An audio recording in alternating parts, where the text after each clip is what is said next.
오늘 함께 살펴볼 은혜의 말씀은 룻기 2장입니다. 함께 룻기 펴주시기 바랍니다. 룻기 2장. 제가 룻기 2장 우리 주제 성경절 먼저 좀 읽겠습니다.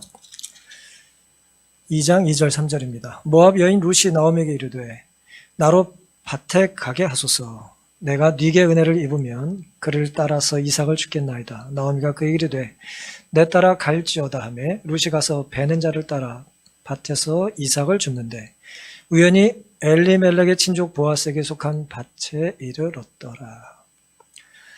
우리가 이제 계속해서 룻기서를 살펴보고 있는데요. 나오미가 이제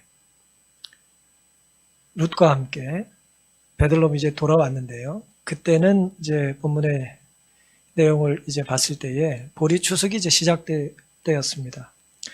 그들이 특별히 나오미 가정이 베들레헴을 떠난 것은 먹을 것이 없었기 때문에 떠났었는데 이제 먹을 것을 찾아 다시 돌아오게 된 것이죠. 흉년에 떠났던 고향을 수확의 계절에 이제 돌아오게 된 것입니다. 돌아왔지만 잘 돌아왔나요? 네, 잘 돌아온 것입니다. 늦게라도 돌아온 건 잘하는 거예요. 룻기 2장의 시작은 그런데 나오미의 남편 엘리멜렉의 유력한 친족 누굽니까? 보아스라는 사람에 대한 이야기로 시작을 합니다. 유력한 친족, 한 달이 걸치면 또 집안에 또 자랑할 만한 사람들 되게 있죠? 그죠? 없으세요? 잘 생각해 보세요. 한 달이 걸치면 또 옆으로 없으면 또 위로도 있어요. 몇 대 우리 조상 뭐 다 있습니다. 어쨌든 한두 단계 거치면 성공한 사람, 유력한 사람들이 있는데 문제는 나는 그 사람을 아는데 그 사람이 나를 좀 알아줘야 된다는 거죠. 날 잘 몰라요. 나를 소개하는데 필요한 사람이 나를 필요로 하지 않는 거예요. 오늘은 은혜로 사는 인생이다라는 제목을 함께 은혜를 나누겠습니다. 2절에 보시면 모압 여인 룻이 나오미에게 이제 시어머니가 이렇게 말하고 출발을 하잖아요. 나로 밭에 가서 가게 하소서. 내가 네게 은혜를 입으면 그를 따라가 이삭을 주겠나이다. 그러자 이제 나오미가 내 따라 가라 그렇게 말합니다. 하나님께서는 가난한 사람들에게 관심이 많으십니까? 하나님께서는 가난한 사람에게 관심이 많으실까요? 많습니다. 그런데 하나님께 관심을 많이 받고 싶진 않아요? 관심 안 받더라도 좀 부자면 좋지 않을까요? 부자에게도 관심이 많으세요. 그런데 특별히 가난한 사람에게 우리가 힘들 때 하나님 우리에게 특별한 관심을 기울이십니다. 하나님께서는 그래서 성경에 율법서에 보면 가난한 사람을 위한 권리를 이제 정해 두셨어요. 가난한 사람에게 권리가 있습니다. 내가 가난해야 누릴 수 있는 권리예요. 지금 가난한 상황이라면 잘 들어보세요. 그 권리는 어떤 거냐? 부자의 밭에서 이삭을 주울 수 있는 권리를 주셨어요. 가난한 사람이 어떤 권리가 있다고요? 부자의 밭에서 이삭을 주울 수 있는 권리가 있어요. 고대 사회는 가난한 사람의 부류를 이제 몇 가지로 정했습니다. 고대 사회의 가난한 부류가 어떤 부류였을까요? 이제 코로나가 터지니까 예를 들어 힘든 계층들이 이렇게 드러나잖아요. 그런 것처럼 고대 사회에 가난하고 힘든 부류가 있었어요. 그들에게 해당되는 권리를 알아야 되는 것과 동시에 어떤 부류가 그런 가난한 부류에 속하는지 우리는 알 필요가 있겠죠. 고아 어렵겠죠? 그렇죠? 과부 어렵겠죠? 그래서 고아 과부라는 말은 성경에 같이 써요. 그래서 그 다음에 우리 한국 사람으로 한국에 삽니다. 하지만 한국 사람이 다른 나라 가면 어렵겠죠? 외국 사람이 한국에 들어와 살면 어렵겠죠? 그렇죠? 그래서 어려운 부류를 예를 들어 고아 과부라는 표현과 더불어 이제 객과 또 나그네라고 하는 외국인이라는 표현으로 즐겨 이제 기록을 해 두었습니다. 다 같은 단어로 같은 단어인데 다르게 번역을 한 것이긴 하죠. 레위기 19장에 보면 9절 10절에 대표적으로 이런 말씀이 있습니다. 너희 땅에 곡물을 벨 때에 너는 밭 모퉁이까지 다 거두지 말고 너의 떨어진 이삭도 뭐 하지 말라고요? 열심히 거뒀는데 가해까지는 거두지 말고요. 그냥 끝까지 거두지 말라 이거예요. 그 다음에 혹시 줍다가 떨어뜨려도 뭐 하라고요? 다시 줍지 말라는 거예요. 10절 너의 포도원의 열매를 다 따지 말라 그랬어요. 포도 농사 지실 때에 열매를 다 뭐 하지 말라고요? 뭐 한국 사람들은 유대인의 이런 율법을 몰랐어도 과일 다 안 땄죠? 감 다 안 땄잖아요 옛날에. 그렇죠? 배 다 안 땄다고요. 예, 남겨뒀어요. 물론 뭐 까치 먹으라고 남겨두기도 하고 했습니다만은 어쨌든 그런 마음이 다 같은 거예요. 다 따지 말고 너의 포도원에 떨어진 열매도 줍지 말라 그랬어요. 그냥 열심히 다 주워가지고 집이라도 해먹겠다고 그러지 말라는 거예요. 가난한 사람 먹을 거니까 놔두라는 거예요. 어떤 사람이 여기에 해당되나? 특별히 가난한 사람이 어떤 사람이에요? 타국인을 위하여 버려두라. 나는 너희 하나님 여호와니라 그랬습니다. 신명기 24장에도 같은 내용이 나오는데요. 수확하다 곡식 한 단을 잊었다면 막 거두다가 아마 부자니까 막 잊었나 봐요. 하도 땅이 많으니까 저 땅은 내가 미처 수확을 못했네. 잊었다면 어떻게 하라고요? 객과 고와 과부를 위하여 버려두라 그랬어요. 10,000평 있었는데 한 100평 못했으면 놔두라 그 얘기예요. 수확 거두지 말라는 거예요. 그 다음에 감람나무와 포도를 딴 후에도 다 따지 말고 남겨두라 그랬어요. 이게 이제 신명기 24장 19절부터의 내용입니다. 누구를 위해서요? 가난한 사람. 특별히 가난한 사람들은 고아나 과부, 특별히 외국인이 가난했어요. 구약의 용례입니다. 게르라고 하는 히브리어를 번역한 건데요. 타국인이란 말은 나그네라고도 번역이 됐어요. 뭐 영어는 이제 스트레인지라고 번역을 해요. 스트레인저라고 번역을 많이 하는데 이제 낯선 사람인 거예요. 어디 가든지 익숙하지 않은 사람이죠. 그 다음에 십계명인 이 단어를 객으로 번역했어요.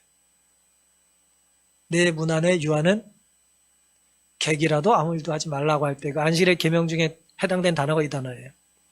네 집안에 외국인 손님이 있을 때, 어려운 사람이 있을 때에 안식일이라고 일 시켜 먹지 말아라 그 얘기예요. 룻은 이런 유대 풍습을 알았습니까? 누굴 통해서 배웠을까요? 시어머니 통해서 배웠죠. 모압에서 계속해서 고향 이야기를 해주지 않았겠어요? 내가 자란 베들레헴에는 하나님의 명령에 따라서 수학기에 부자들이 먹을 걸 다 거두지 않았어. 계속 들었던 거예요. 근데 그 들었던 거, 배웠던 거를 뭐 할 기회가 왔어요? 시험해 볼 수 있는, 실천할 수 있는 기회가 온 것입니다. 그래서 그것을 알았던 이제 룻은 시어머니에게 말한 거예요. 추수꾼이 흘린 이삭을 나도 따라 줍으로 나가겠다는 거예요. 줍으로. 룻은 가난했죠? 그렇죠? 시어머니가 가난하고 자기도 가난하고 룻은 또 거기에 과부였습니다. 외국인이었어요. 가난한 사람에게 해당되는 이 권리의 3중의 권리가 다 해당이 됐습니다. 부러우세요? 야, 3중이야. 외국인의 과부의 뭐예요? 가난해요. 특별히 여자입니다. 과부라는 말 안에 여자가 들어간 거죠. 고대사에 가난한 여자 외국인이 살기가 얼마나 힘들었겠어요. 알아보니 이대 나온 그런 게 아니에요. 다 배운 거 없고 가진 것 없고 물려받은 것 없고 그런 처량한 신세였던 것입니다. 그래서 지금 룻이 아침에 이제 처음으로 나가는 거예요. 이른 아침에 이제 처음 나가는 것입니다. 그 처음 나가는 자신의 발걸음이 혹은 자기 처음 나갔을 때 자기가 얻게 될 수확이 혹은 이삭 이제 떨어져 있는 이삭들을 죽을 수 있는 기회들이 누군가의 은혜에 달렸다는 걸 룻은 알았던 거예요. 그렇게 말하잖아요. 내가 네게 은혜를 입으면.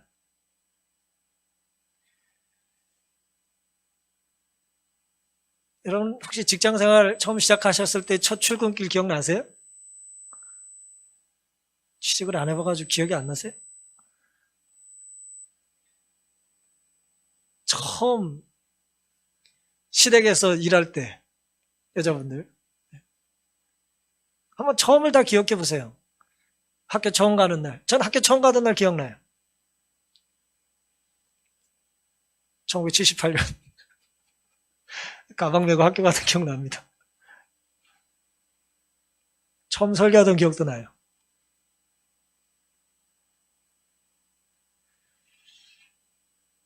누구든 첫 출근은 떨리죠. 첫 면접에 모든 게 달렸다고 할 때 면접은 매우 두렵습니다. 첫 무대, 첫 도전, 굉장히 긴장되죠. 첫인상, 잘 보여야 될 사람 앞에 첫인상, 얼마나 무섭습니까? 그래서 우리에게 뭐가 필요합니까? 뭐가 필요해요? 은혜가 필요하죠. 내가 네게 은혜를 입으면 우리에게 은혜가 필요합니까? 새해를 시작하면서 우리에게 은혜가 필요합니까? 내가 준비한 것만으로는 결코 채울 수 없는 것. 그게 하나님의 은혜입니다. 사랑하는 성도 여러분, 우리 각자가 인생의 밭에서 만나게 될 사람들이 하나님 은혜에 손길일 수 있기를 간절히 바랍니다. 전 아이들 학교 갈 때 그런 생각들을 하거든요. 목회를 하다 보니까 이제 아이들을 전학을 시켜야 될 때가 있잖아요. 뭐 자주 옮기진 않았습니다만 그래도 아이들이 학교를 이제 옮겨 다녀야 되니까. 반 옮길 때도 마찬가지고 입학할 때도 마찬가지고 부모의 기도가 뭡니까? 좋은 친구 만나게 해달라고 기도하는 거예요. 좋은 선생님 만나게 해달라고 기도하는 것입니다. 좋은 학교는 딴 거 없어요. 좋은 선생님, 좋은 친구 있으면 좋은 학교예요. 좋은 교회도 마찬가지죠. 그게 좋은 교회라고 할 때 마이크 좋다고 하는 교회 좋은 교회라고 하는 사람 없습니다. 누구든 하나님 뜻에 순종할 때 이삭을 흘리든 이삭을 줍든 그런 모든 것이 하나님의 은혜라는 것 기억하게 되시기를 간절히 바랍니다. 루처럼 내가 네게 은혜를 입으면 이란 간절한 바람이 올해 우리의 첫 출발의 소원이 되기를 간절히 바랍니다. 오래전 룻은 3000여 년 전에 떨면서 간절히 은혜를 구했습니다. 그리고 출발했어요. 올 한해 우리의 출발도 그럴 수 있기를 간절히 바랍니다. 어떤 사람은 떨려서 출발을 안 해요. 하지만 그리스도인은 어떤 사람입니까?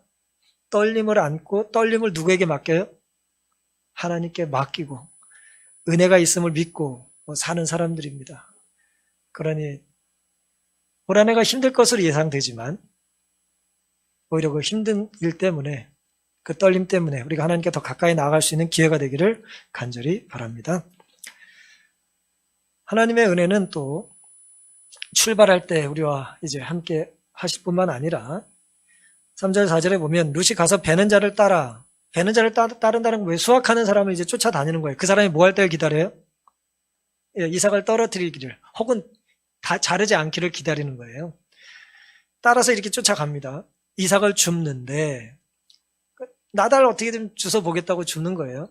우연히 엘리멜렉의 친족 보아스에게 속한 밭에 이르렀더라. 마침 보아스가 베들레헴에서부터 와서 베는 자들에게 이르되 여호와께서 너희와 함께 하시기를 원하노라. 그들이 대답하되 여호와께서 당신에게 복 주시기를 원하나이다. 그렇게 말합니다.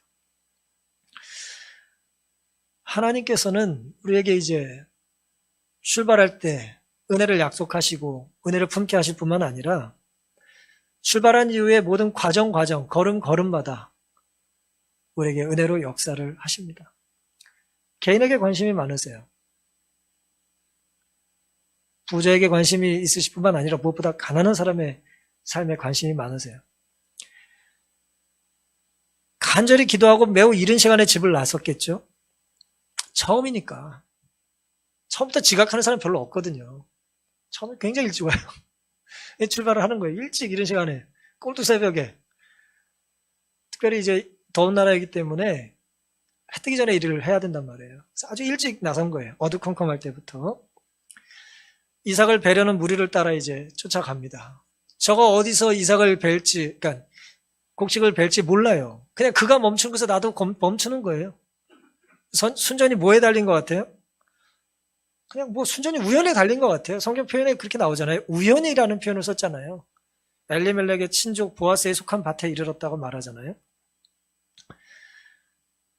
그런데 정말 이것이 우연일까요? 루세겐 우연 같아요. 하나님 인도해 주신다라 가겠습니다. 주시는 것 제가 먹겠습니다. 남기는 것 제가 거두겠습니다. 그렇게 기도하고 갔겠죠. 근데 어쨌든 성경 기자는 우연이라는 표현을 썼어요. 정말 우연일까요? 오늘 우리가 이 자리에 앉아 있거나 오늘 이 순간의 예배에 우리가 동참하는 게 우연입니까? 뭐 셀 수 없이 많은 이 영상 채널 속에 지금 이 장희동 교회 예배에 지금 접속해가지고 듣는 게 우연이에요?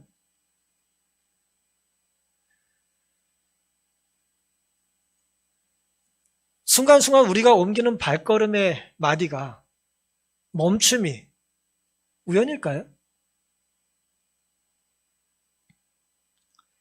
힘든 순간 나에게 한마디 말을 건네준 사람, 격려해주는 사람, 위로해주는 사람, 그게 정말 우연일까요? 하나님의 자녀들은 우연이나 운명을 믿기보다는 또 어떤 사람은 또 숙명이라는 말을 쓸 좋아해요. 우리가 그런 걸 믿기보다는 하나님의 자녀들은 하나님의 섭리와 은혜를 믿는 사람들입니다. 우리 운명론자들이 아니고 우리 뭐 미아래 사는 사람들처럼 뭐 이렇게 이게 운명이야 그런 걸 믿는 사람이 아니고요. 우리는 하나님의 섭리를 믿는 사람들입니다. 우리는 섭리론자들이에요. 어디로 튈지 우리는 모르지만 우리의 삶의 방향과 걸음이 어디로 갈지 우리는 모르지만 걸음걸음 누가 인도하세요? 하나님이 인도하신다는 하나님의 거룩하신 계획과 섭리를 우리는 믿는 것입니다. 어느 것 하나 우연이 없습니다. 왜냐하면 순간순간 걸음걸음 하나님의 인도하심이 함께 하시기 때문입니다. 본교주석은 이 상황을 우리가 깨닫지 못하지만 흔히 우연으로 보이는 삶의 환경과 경험들이 실제로는 하나님의 섭리로 일어난다. 하나님은 친히 우리에게 개별적인 관심을 갖고 계신다. 그렇게 기록했어요. 특별히 개별적인 관심이 있으시다는 거예요. 뭐 1000명, 10,000명이 있는데 가더라도 우리는 그 사람을 다 찾는 게 아니잖아요. 누굴 찾아요? 내가 보러 간 사람을 찾는 거예요. 그렇죠? 시편 27편 13절 내가 산자의 땅에 있으며 여호와의 은혜 볼 것을 믿었도다 그랬어요. 하나님의 은혜를 경험하기 위해서 우리에게 필요한 게 뭡니까? 믿음이 필요해요. 올 한해 하나님의 은혜와 우리와 함께 하실 거 우리가 뭐 해야 된다고요? 믿어야 합니다. 너는 여호와를 바랄지어다. 강하고 담대하며 여호와를 바랄지어다. 하나님을 의지하고 갈망하고 쳐다보고 살라는 것입니다. 어떤 방면의 사업에서든 참된 성공은 기회나 우연이나 운명의 결과가 아니다. 이것은 하나님의 섭리를 완성하는 일이요 신앙과 분별력의 보상이요 덕행과 인내의 보상이다. 우수한 지적 바탕과 높은 도덕적 경향은 우연한 결과가 아니다. 하나님께서는 기회를 주시며 성공은 기회를 이용하는 데 달려있다. 그렇게 말씀하셨어요. 하나님 우리 각자에게 기회를 주길 원하세요. 모든 은혜를 우리에게 베푸시길 원하십니다. 거기에 우리가 뭐 해야 돼요? 믿음으로 반응해야 합니다.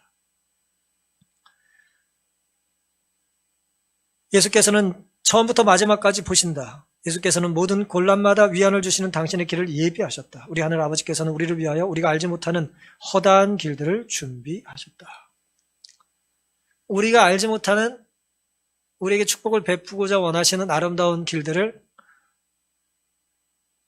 주님께서 마련하시고 기다리고 계신다는 것. 특별히 우리가 그 길을 잘 갈 수 있도록 우리 곁에서 함께 하신다는 것을 올 한해 잘 믿게 되시기를 간절히 바랍니다.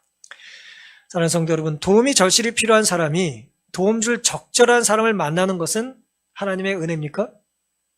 나는 도움이 필요하고 나에게 도움을 적절히 줄 수 있는 사람을 만나는 것. 그 같은 시간에 같은 공간에 있게 한 것은 하나님의 은혜입니까? 하나님의 은혜입니다. 보아스는 여호와께서 너희와 함께 하시기를 원한다. 말했던 하나님을 아는 사람이었어요. 믿을 수 있는 사람은 어떤 사람인가? 그 사람이 얼마나 경제력이 뛰어난가가 아니라 그 사람의 신앙이 어떠한가에 달려 있는 것이 아니겠습니까? 보아스는 진심 소외된 이들이 자신의 밭에서 하나님의 임재를 경험하기를 바란 사람이었어요. 그 말에 이삭 줍던 사람들은 여호와께서 당신에게 복 주시길 원한다고 화답하죠. 대화가 아름답습니까? 이런 부자가 옆집 살면 좋겠죠? 물론 우리가 부자 되면 더 좋고요. 이런 부자가 옆에 살고 이런 부자가 넉넉한 마음을 갖고 이런 부자가 우리를 즐겨 돕길 원한다면 좋겠죠? 그런데 함께 우리가 살펴본 아까 율법서의 말씀 속에 가난한 자를 위해서 이삭이나 과일을 다 거두지 말고 따지 말라고 하신 말씀에 그 말씀에 순종하는 부자는 가난한 사람을 돕는 은혜의 통로가 되겠죠. 결국 부자는 뭐냐면 하나님이 보시기에 부자는 하나님이 자신에게 잠시 맡겨준 청지기 직분을 신실히 잘 감당하는 사람이에요. 그리고 그 신실한 직분을 잘 감당하면 하나님께서 그에게 더 많은 복을 주시고 맡겨주시겠죠? 그럼 그의 삶의 주변에는 그로 인하여 배고픔이 해결되고 외로움이 해결되는 많은 사람들이 늘어가겠죠? 그게 하나님께서 계획하신 아름다운 이스라엘의 번영의 방법이에요. 구하는 자와 나누는 자가 모두 하나님의 이름으로 서로를 축복하는 대화. 참 아름다운 것입니다. 이런 대화가 가정에서 이루어지고 이런 대화가 학교에서 이루어지고 이런 대화가 교회와 국가에서 이루어진다면 그 공동체는 하나님 보시기에 얼마나 아름다운 곳이겠습니까? 올 한 해 우리 발걸음마다 하나님의 은혜와 축복이 우리 모두와 나만이 아니고 우리 모두와 함께 하시기를 기도하며 간구하는 우리 모두가 되기를 간절히 바랍니다. 하나님의 은혜는 첫 출발에서 함께 할 뿐만 아니라 내 걸음이 닿는 곳까지 인도하시며 함께 하실 뿐만 아니라 특별히 하나님의 은혜의 통로는 제가 방금 말씀드린 것처럼 준비된 사람을 통해서 함께 하세요.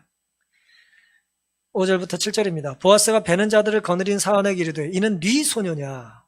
베는 자를 거느린 사환이 대답하여 가로되 이는 나오미와 함께 모압 지방에서 돌아온 모압 소녀인데 그의 말이 나로 베는 자를 따라 단사에서 이삭을 죽게 하소서 하였고 아침부터 와서는 잠시 집에서 쉰 외에 지금까지 계속하는 중이니이다 라고 대답을 해요.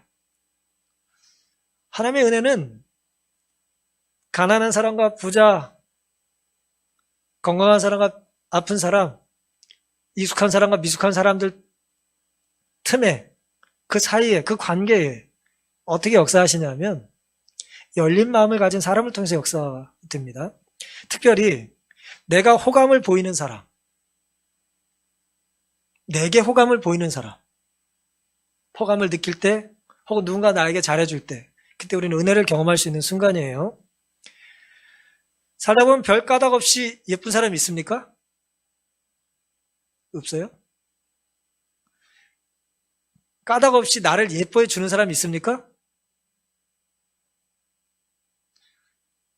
뭐 많지는 않아도 한번 잘 생각해 보세요. 살다 보면 과한 사랑을 받을 때 있습니까? 예, 살다 보면 정말 과한 사랑을 주면서도 더 주고 싶은 사람이 있죠? 뭐 편애를 말씀드리려고 하는 것이 아니라 우린 그럴 때가 있어요. 일반적으로는 그 사랑을 뭐 누구도 예외 없이 사랑을 받고 이제 우리가 이 세상에서 사는 거예요. 태어나서 일방적으로 사랑을 받고 우리가 지금까지 살아온 거 아닙니까? 그리고 어느 순간 우리는 그것이 꼭 이성 간의 사랑일 뿐만 아니라 이성 간의 사랑에서만이 아니더라도 정말 주지 못해 안 달라는 상황들이 생겨요. 우리가 받고 살았던 사랑을 이제 나누며 살아야 될 때가 올 때가 있단 말이에요. 이 상황이 그런 상황이에요. 나오미가 이제 보아스가 룻을 보고 나서 자기 사환에게 묻잖아요. 이게 네 소녀냐? 소녀가 뭐 하나만 있었겠어요?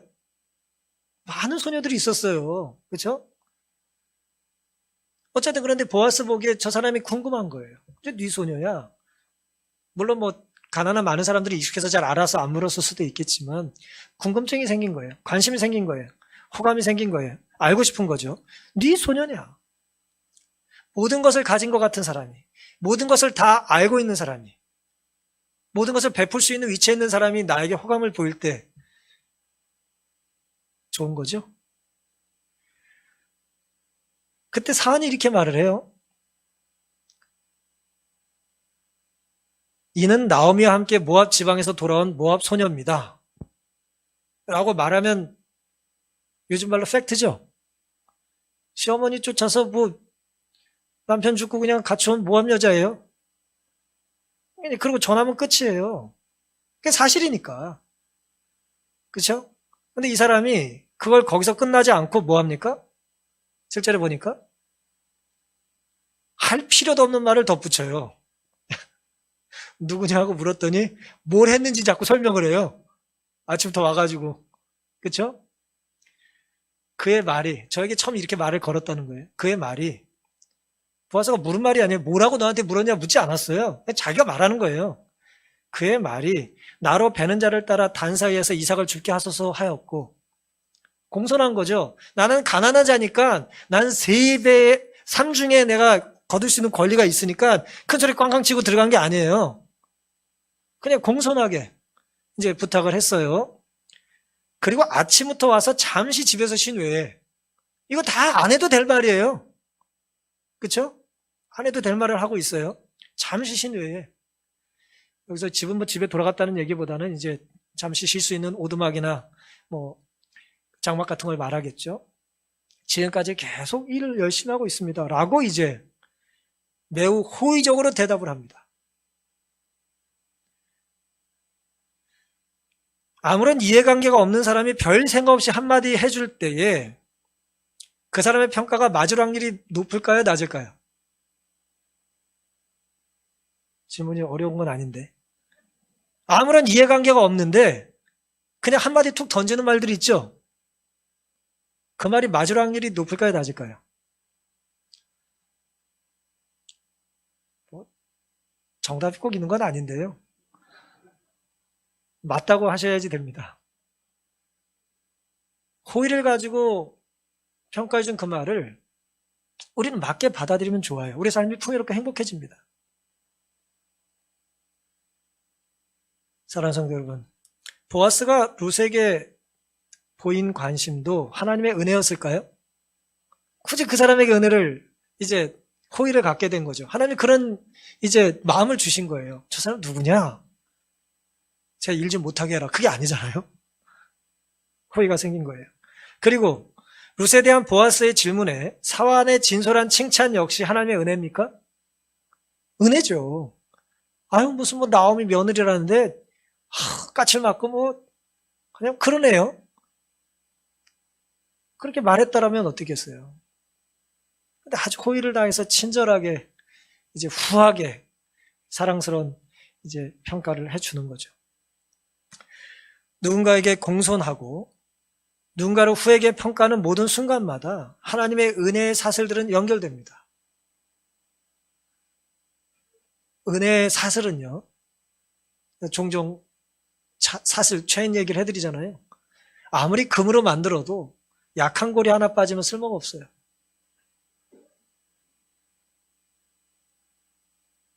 비평을 탁월함으로 불신을 신중함으로 우리가 포장하지 말아야 합니다. 아이 뭐 오늘은 괜찮던데 봐야죠 뭐. 오늘은 열심히 돼요. 내일은 어떨지 모르겠습니다. 그렇게 틀린 말은 아니지만 불필요한 말들. 그게 오늘 우리가 추구해야 될 모습은 아니겠죠? 오늘 모습 보니 내일도 잘할 것 같습니다. 똑같이 오늘이라는 시간을 함께 보내고 정반대 태도를 보이는 건 우리가 신중해서가 아니라 우리가 은혜를 베풀고 경험할 수 있는 기회를 우리가 거절하는 거예요.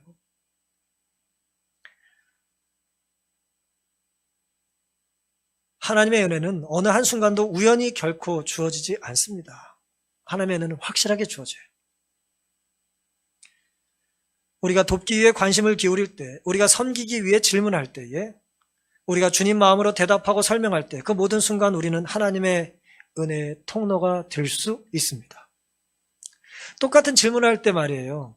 이거 예를 들어 물컵이 비어 있네요 라고 말할 때 누군가 물을 채우기 위해 질문할 수도 있고 누가 안 채웠어? 라는 의미로 질문할 수도 있잖아요. 우리의 질문의 의도와 태도가 질책이나 비난보다는 누군가 할 수 있는 일을 혹 내가 할 때 문제가 없을지에 대한 겸손한 태도가 봉사하면서도 있게 되면 얼마나 좋겠습니까? 우리의 삶에는 은혜의 절정인 십자가가 새겨져 있어야 할 것이고 우리의 태도에는 사랑의 절정인 십자가가 드러나야 되지 않겠습니까? 우리 얼굴엔 용서의 정신이 크게 달한 그리스도가 반사될 수 있으면 좋겠어요. 아, 그래, 화해해. 그래, 미안해. 뭐 어쩌자고. 그런 태도가 아니라 정말 예수님의 마음으로 화해하고 사랑하고 또 다가가 손을 내미는 그런 모습이 우리에게 있게 되기를 간절히 바랍니다. 우리 말씨에는 관심과 배려가 묻어나 있어야겠죠? 내가 조금만 더 친절하면 누군가는 살 수 있어요. 반대는 뭐겠어요? 내가 불친절하면 누군 죽고 싶은 거예요. 내가 조금만 더 신중하면 누군가는 자존심에 상처 입지 않을 수 있습니다.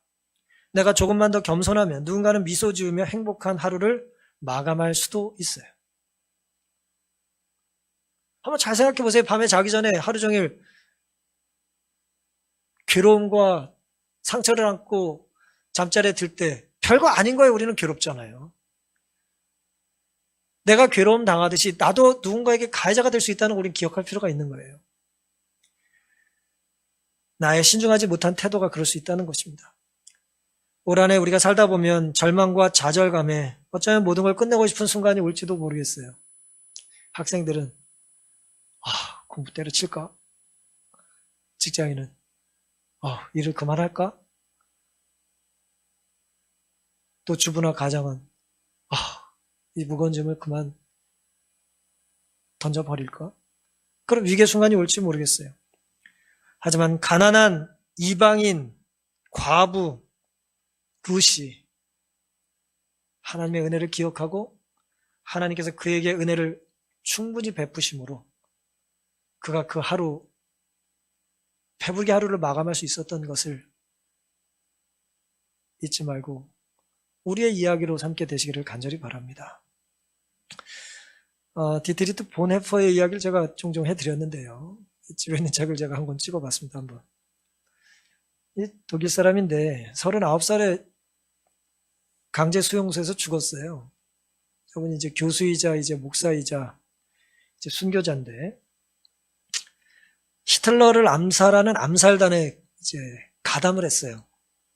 뭐 하는 사람이요? 목사가 히틀러를 암살하겠다고 암살단에 가담을 해서 활동을 했어요. 특이한 사람이에요.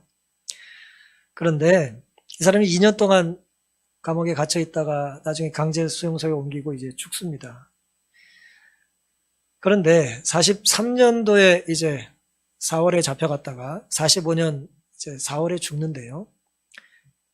이제 죽기 전 마지막 겨울 12월 18일에 19일에 결혼을 안 하고 죽었거든요. 이 사람이 약혼한 상태에서 약혼을 남겨두고 죽었는데 이 사람이 이제 편지를 한 통 보내요. 4달 동안 뭐 예를 들어 아주 괴롭게 감옥에 갇혀 있는 동안 2년 있는 중에 한 감옥에 이제 4달 있었는데 3통의 편지를 쓸 수 있었대요. 한 120일 동안 편지 3통밖에 못 썼어요. 그 첫 번째 편지가 약혼녀에게 보낸 편지였습니다. 그리고 그 편지의 내용 중에 선한 힘에 이끌려라고 하는 이제 시를 썼어요. 저와 집사람이 오늘 특창한 그 노래입니다. 이 독일어라 이제 능력으로도 번역하고 힘으로도 번역하고 이제 조금 번역이 다양하긴 한데요. 그 내용이 이렇습니다. 나와 함께하여 인도해준 모든 선한 힘은 순교를 앞두고 감옥에서 쓴 편지예요. 시예요. 온갖 두려움을 넘어 위안과 힘을 주었습니다. 내 곁에 당신을 생각하며 이날들을 보냅니다. 쫓아해 주세요. 그리고 새해를 당신과 함께 맞이랍니다. 새해 맞고 4달 만에 죽습니다.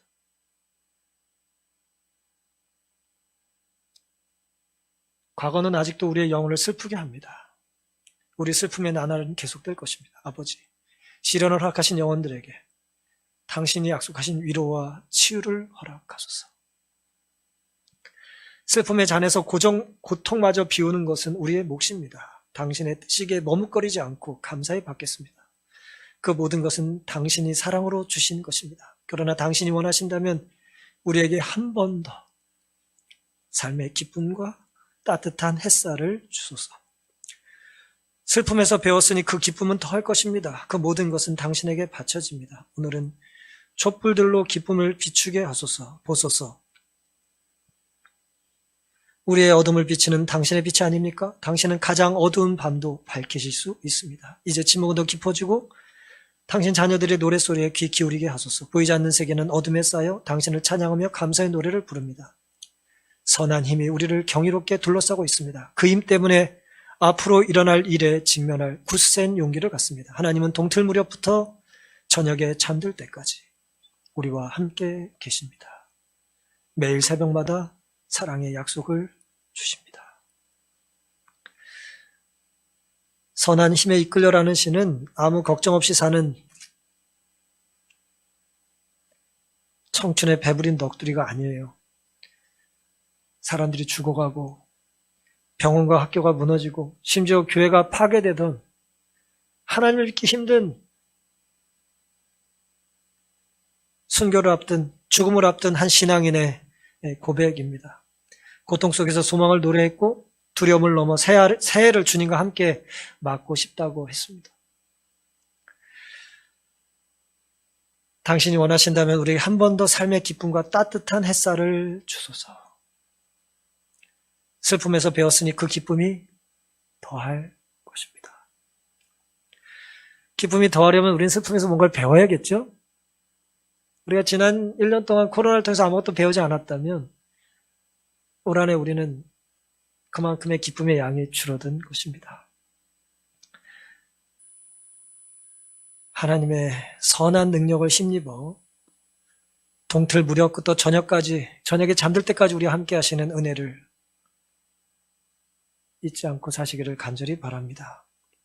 2021년 어떤 날들이 다가올지 확실하지 않아요. 그렇죠? 하지만 하나님의 은혜는 확실합니까? 하나님의 은혜는 확실합니다.